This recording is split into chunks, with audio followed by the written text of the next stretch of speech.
Breaking news Palnadu జిల్లా మాచర్లలో అమానుష ఘటన చోటు చేసుకుంది. పంచాయతీరాజ్ శాఖలో అటెండర్ గా పనిచేస్తున్న రేలంగిని సాహిత్య అనే మహిళపై గుర్తు తెలియని వ్యక్తులు అత్యాచారానికి పాల్పడ్డారు.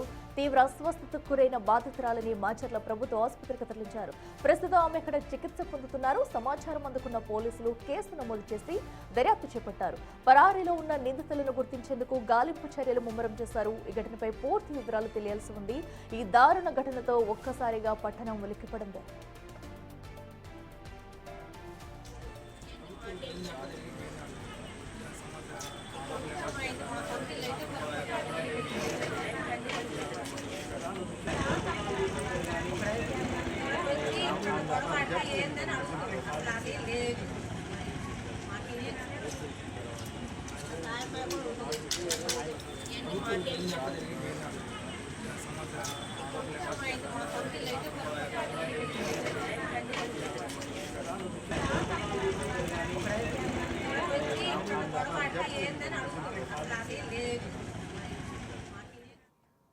రెడ్డికి మరింత సమాచారం మా ప్రతినిధి మణికుమార్ అందిస్తారు. మణికుమార్ చెప్పండి, అయితే అత్యాచారం చేసి పారిపోయిన వారు ఇప్పటికైనా దొరికారా? అట్లీస్ట్ వాళ్ళ కోసం ఇప్పటికే పోలీసులు అయితే గాలిస్తున్నారు. వారి షాడ ఏమన్నా తెలిసిందా?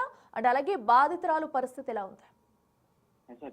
ప్రస్తుతం బాధితురాలు ఆసుపత్రిలో చికిత్స కొనసాగుతుంది. ఆమె పరిస్థితి విషమంగా ఉన్నట్లు కూడా మనకు తెలుస్తుంది. మాచర్ల పట్టణంలో అమానుష ఘటన చోటు చేసుకుంది. మాచర్ల పట్టణంలో ఒంటరిగా ఉన్న మహిళా ఉద్యోగి పైన అత్యాచారానికి తనకు పాల్పడ్డ ఘటన స్థానికంగా కలకలం రేపింది. ఉద్యోగరీత్యా మాచర్ల పట్టణంలో ఉంటుంది. సత్తెనపల్లికు చెందిన మహిళ. అయితే నిన్న రాత్రి ఆమె ఒంటరిగా ఉండటాన్ని గమనించి ఆమె ఇంటికి దొండగూడు వెళ్ళాడు. దాహంగా ఉందని మంచినీళ్లు కావాలని అడిగాడు. అయితే ఆమె డోర్ తీసి మంచినీళ్ళు తేవటానికి లోపలికి వెళ్ళిన సమయంలో వెంటనే ఇంట్లో లోపలికి చొరబడి డోర్ లాక్ చేసి ఆమెను కత్తితో బెదిరించారు. మెడపైన కత్తి పెట్టి చంపేస్తానంటూ బెదిరించాడు.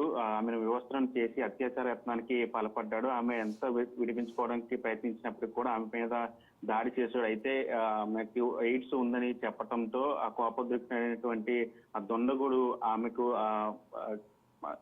జననాంగాల్లో ఒక ఇనుప చువ్వను కూడా ఇనుప చువ్వుతో దాడి చేసినట్టు కూడా మనకి తెలుస్తూ ఉంది.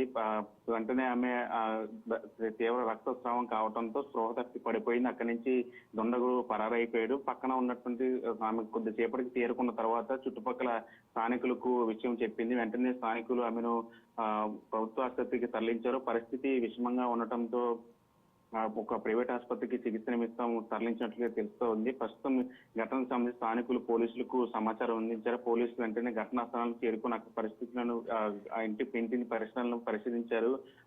అయితే దొండగు ఎవరు ఏంటి అనేది అయితే ఇప్పటి వరకు కూడా పోలీసులకు కూడా సమాచారం రాలేదు. ప్రస్తుతం దీని మీద కేసు నమోదు చేసి దర్యాప్తు చేస్తున్నారు. ప్రస్తుతం బాధితురాలకు ఆ చికిత్స కొనసాగుతూ ఉంది. అయితే వీళ్ళిద్దరికీ మొదట్లో ఏమైనా పరిచయం ఉందా లేదా నిజంగానే ఆగంతకుడే వచ్చి ఇదంతా చేశాడన్న కోణంలో కూడా పోలీసులు ఆమె నుంచి వివరాలు సేకరిస్తూ ఉన్నారు. ఏదేమైనప్పుడు కూడా ఒంటరిగా ఉన్న ఒక ఉద్యోగిని పైన దాడి చేయటం, అదేవిధంగా ఆమె మీద దాడి చేసి అత్యాచారానికి పాల్పడడం ఘటన స్థానికంగా కలకలం రేపిందని చెప్పాలి. అట్లా రైట్ మణికుమార్, థ్యాంక్ యూ.